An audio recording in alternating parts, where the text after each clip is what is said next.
Alright, I know what you might be thinking. This video's framing is garbage. My head's cut off in a really weird way. Normally I would re-record it, but it actually serves to illustrate the point that I'm about to make. So I've been using the FujiFilm X-T2 to make YouTube videos for a few months now, and this is a sort of overview of why I think it does not make a good camera for YouTube. That's not to say it's not a good camera. It's a great camera for photography. It's easily the best photography camera I've ever owned or used. And Fuji put in a bunch of knobs and dials to easily access important settings for setting up a manual photo. And their lenses are exceptional. I really have no complaints about it as far as photography goes.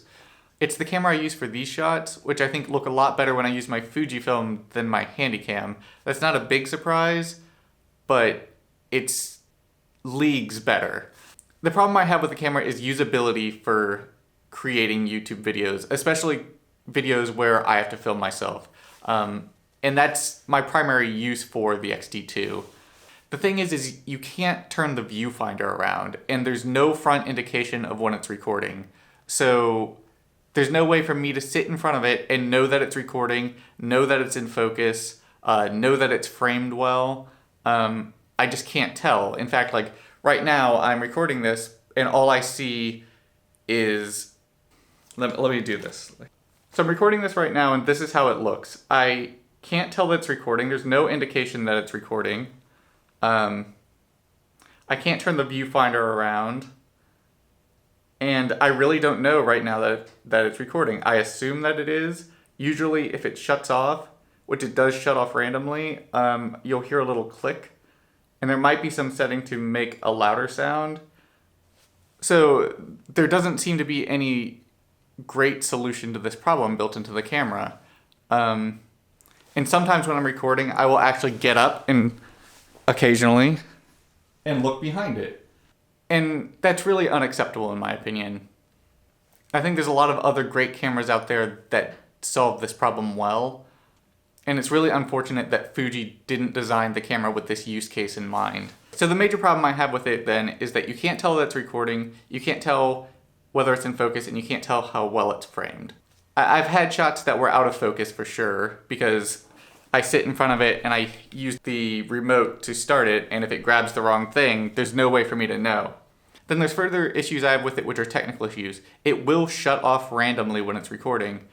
When you're recording with this camera, by default, it has a 15-minute time limit, unless you buy the additional hand grip, which gives it a 30-minute time limit. And in the main camera body, there's one battery, and then in the hand grip, it adds 2 additional batteries for a total of 3. And so when you're recording with the hand grip, when a battery dies, it seems to stop the recording. I have had cases where it will continue after, a minute or so.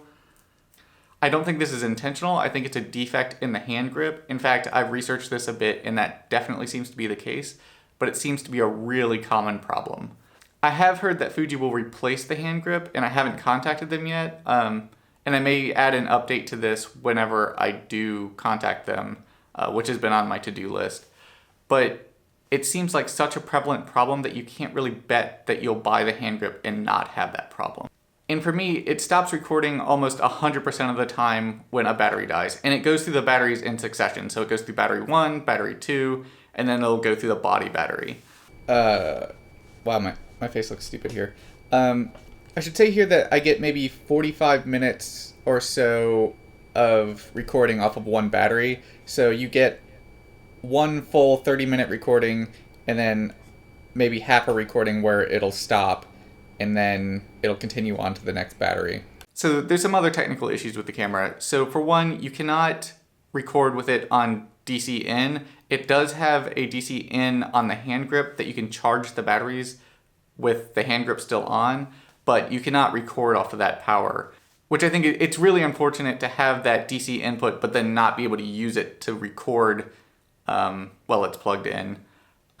If you do start recording while it's plugged in, it'll just stop charging and start recording off of the battery power.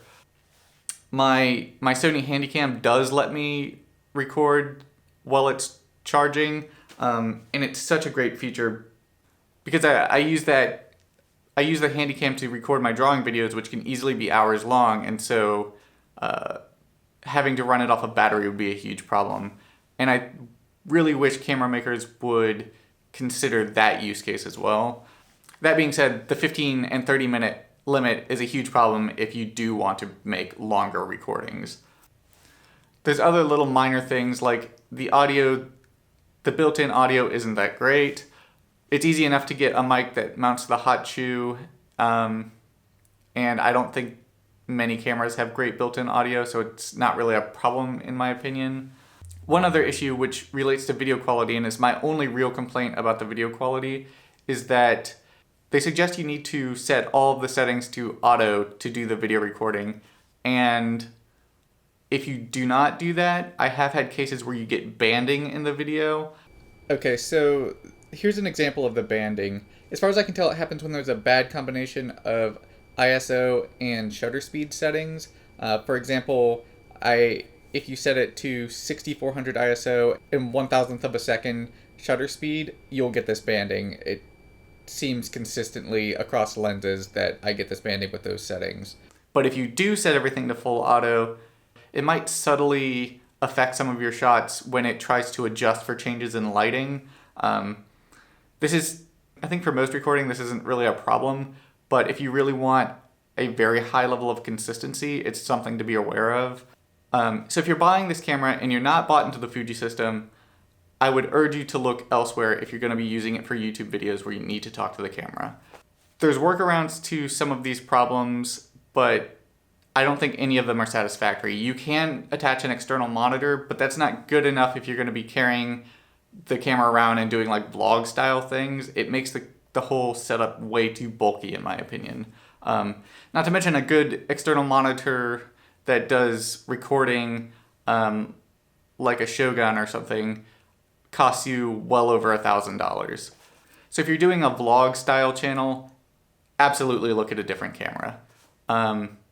If you're doing something where you're going to be using it more for like B-roll or doing semi-professional recording where somebody's behind the camera, it could be worth getting the X-T2, but I really think if that's your goal, there's probably a better camera out there for you.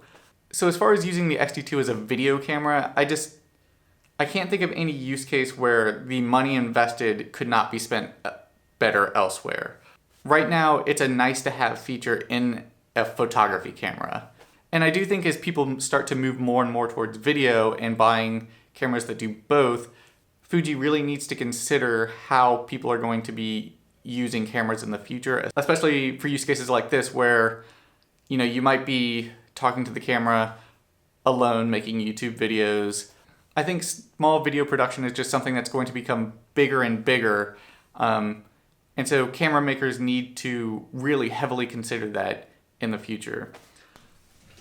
So overall, I mean, the camera is a great camera for photography, and it does shoot amazing 4K video when the conditions are right, but I just don't think the usability is there to use it as a primary camera for doing a YouTube channel.